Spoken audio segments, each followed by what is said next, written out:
Halo semuanya, pada kesempatan kali ini saya akan menjelaskan mengenai teori sosial kritis masa Frankfurt II dengan tokohnya Jürgen Habermas. Sebenarnya ada banyak pemikiran Jürgen Habermas. Pemikiran Jürgen Habermas itu sangatlah luas, tetapi pada kesempatan kali ini yang akan saya bahas adalah pemikiran beliau yang mengenai ruang publik dan teori tindakan komunikatif. Sekilas tentang Jürgen Habermas. Habermas lahir di Jerman tahun 1929, menjadi profesor filsafat dan sosiologi di Heidelberg. Kemudian pindah ke Frankfurt untuk mengajar. Nah, mengenai teori ruang publik, karya pertama yang dicetuskan oleh Jürgen Habermas.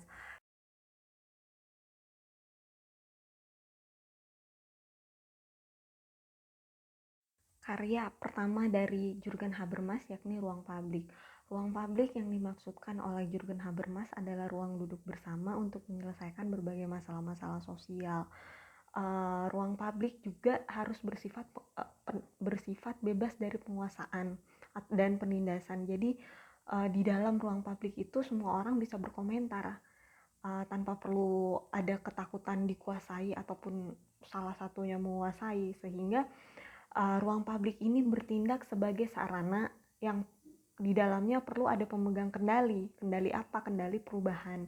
Dan di mana suara-suara rakyat jelata, proletar ini diwakili oleh ilmuwan, sehingga suara mereka bisa tersampaikan. Ruang publik yang dimaksud Jürgen Habermas ini adalah kafe yang dimana kafe-kafe di Eropa, di Jerman itu mungkin kalau di Indonesia kafe itu lebih modern, tapi yang dimaksud oleh Habermas kafe ini sekelas warung kopi, sehingga semuanya bisa duduk di situ, baik ilmuwan dan pengambil kebijakan politik, sehingga kebijakan yang keluar itu tidak meresahkan masyarakat, sehingga ruang publik ini bertindak sebagai sarana. Nah, itu yang dimaksud dengan ruang publik. Nah, setelah dirumuskan kebijakan yang ingin diambil itu, ditentukanlah siapa yang seharusnya melakukan perubahan atau siapa yang bertindak sebagai subjek perubahan itu sendiri. Nah, Habermas menyebut subjek perubahan adalah umat manusia seluruhnya, karena semuanya tertindas sehingga tidak ada guru dan tidak ada murid di dalamnya. Nah, itu seperti yang saya katakan tadi. Nah, Habermas melihat ruang publik ini sebagai ruang duduk bersama, sehingga kebijakan yang diambil untuk kepentingan bersama itu dapat terwakilkan. Jadi tidak berpihak ke salah satu, tidak hanya bersifat ke atas, tapi juga merangkul mereka yang ada di bawah. Jadi semuanya bisa menerima kebijakan yang diambil. Oleh karena itu mungkin rakyat seperti rakyat proletar yang sulit mengeluarkan suaranya itu diwakili oleh ilmuwan, sehingga ilmuwan inilah yang mengerti permasalahan sosial karena permasalahan-permasalahan yang ada dalam masyarakat. Nah, itu yang dimaksud dengan teori ruang publik Jürgen Habermas. Nah, melalui teori ruang publik ini, akhirnya Habermas menawarkan suatu proyek pencerahan. Proyek pencerahan yang ditawarkan oleh Habermas ini akan kita bahas, tetapi kita harus memahami dulu bahwasannya Habermas melihat rasionalitas itu sebagai proses berkembangnya rasio ke dalam segenap kehidupan dan perilaku manusia. Jadi, dalam proyek pencerahan Habermas itu menempatkan rasio ke dalam kehidupan dan perilaku manusia. Nah, yang dimaksud rasionalitas dalam pemikiran Habermas ini, Habermas sendiri membagi atas 3. Yang pertama adalah berdasarkan konsep alam. Konsep alam itu untuk menjelaskan. Kemudian yang kedua berdasarkan ilmu sosial atau yang kita kenal sebagai Verstehen. Verstehen ini yang dimaksudkan adalah memahami.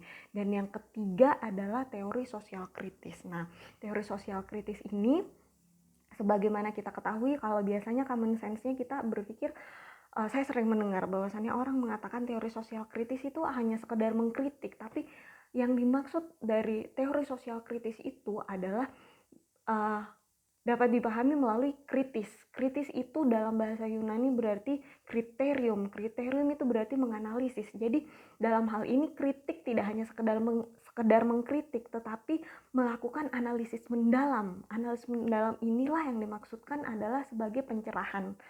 atau yang lebih akrab dalam teori sosial kritis itu seperti sebagaimana yang ditawarkan oleh teori sosial kritis masa Frankfurt ini adalah emansipatoris atau melakukan perubahan, karena sebagaimana teori sosial kritis masa Frankfurt itu menawarkan bahwasannya harus ada tindakan yang meragukan bahwasannya filsafat awalnya hanya menjelaskan, tetapi sebenarnya ilmu sosial, filsafat mengatakan bahwasannya ilmu sosial selama ini hanya bersifat menjelaskan, tetapi sesungguhnya yang dibutuhkan manusia adalah mencari jalan keluar, yakni tindakan.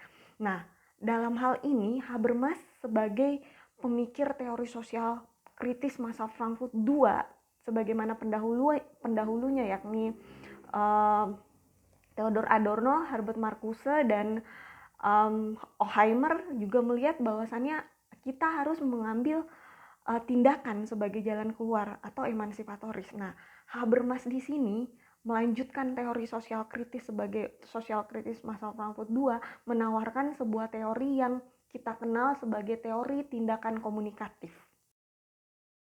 Habermas menawarkan solusi melalui teori tindakan komunikatif, di mana Habermas sangat percaya bahwasannya akal budi bisa digunakan untuk komunikasi agar tercapai kesepahaman, sehingga masalah-masalah dalam masyarakat yang multicultural ini dapat teratasi. Jadi melalui teori tindakan komunikatif ini Habermas sangat percaya bahwasannya apapun masalah yang terjadi di kehidupan sosial dapat terselesaikan dengan cara komunikatif. Oleh karena itu teori tindakan komunikatif ini sangat dibutuhkan dalam mengambil kebijakan seperti apa, baik kebijakan di bidang politik, budaya, dan ilmu sosial dan masalah-masalah sosial itu. Dengan Habermas percaya melalui komunikasi yang baik masyarakat bisa menemukan jalan keluar dari masalah-masalahnya.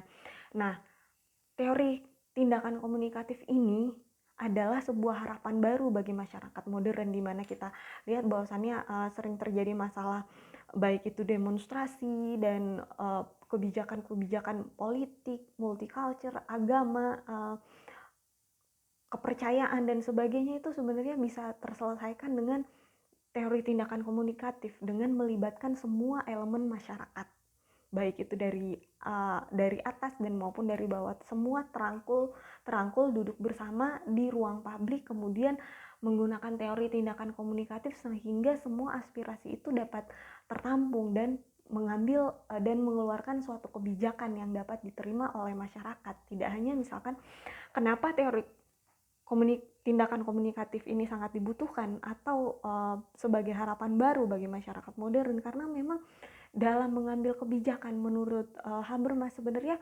kebijakan itu membantu untuk menyelesaikan masalah, tetapi seringkali malah menjadi masalah dalam masyarakat karena itu dia, karena tidak menggunakan ruang publik. Dan tindakan komunikatif ini tidak akan tercapai apabila tidak ada tidak terpenuhnya semua elemen-elemen masyarakat. Oleh karena itu syarat untuk tindakan komunikatif itu harus jujur dan jelas. Apabila sudah jujur dan jelas maksudnya apa, teori tindakan komunikatif ini barulah bisa mencapai tujuannya. Oleh karena itu teori tindakan komunikatif ini sebagai harapan bagi masyarakat modern dan sangat dibutuhkan.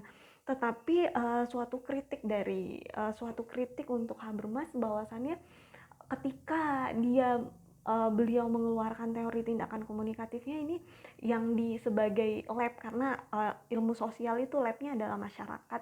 Karena beliau melihat adalah masyarakat Eropa, kemudian kadang kalau diterapkan di Indonesia itu masyarakat Indonesia, sebagaimana kita lihat masyarakat Indonesia dan masyarakat Eropa itu, kalau di Eropa tingkat pendidikan dan pengetahuannya hampir merata. Tapi kalau untuk di Indonesia sendiri ini menjadi kritik dan PR bagi kita semua, bahwasanya di Indonesia itu kelasnya tuh sangat bisa terlihat dengan jelas antara yang berpendidikan dengan tidak berpendidikan, yang berkuasa dengan tidak berkuasa.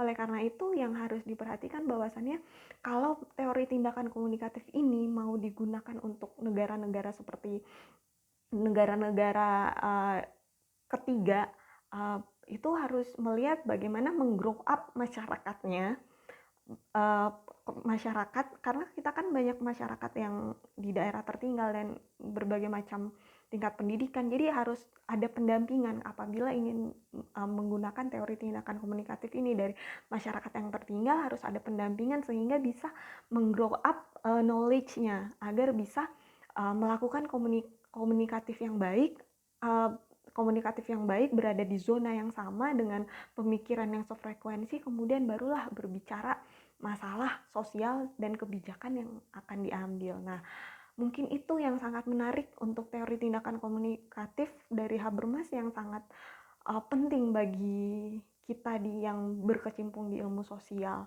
Nah, itu saja yang dapat saya jelaskan mengenai pemikiran Habermas yang sangat luas ini. Saya bukan ahli dari Habermas, tapi setidaknya melalui pembahasan ini kita dapat memahami apa itu ruang publik dan teori tindakan komunikatif dari pemikiran Habermas yang sangat luar biasa ini. Dan saya juga termasuk mengagum Habermas. Sampai di sini dulu pembahasan saya. Terima kasih.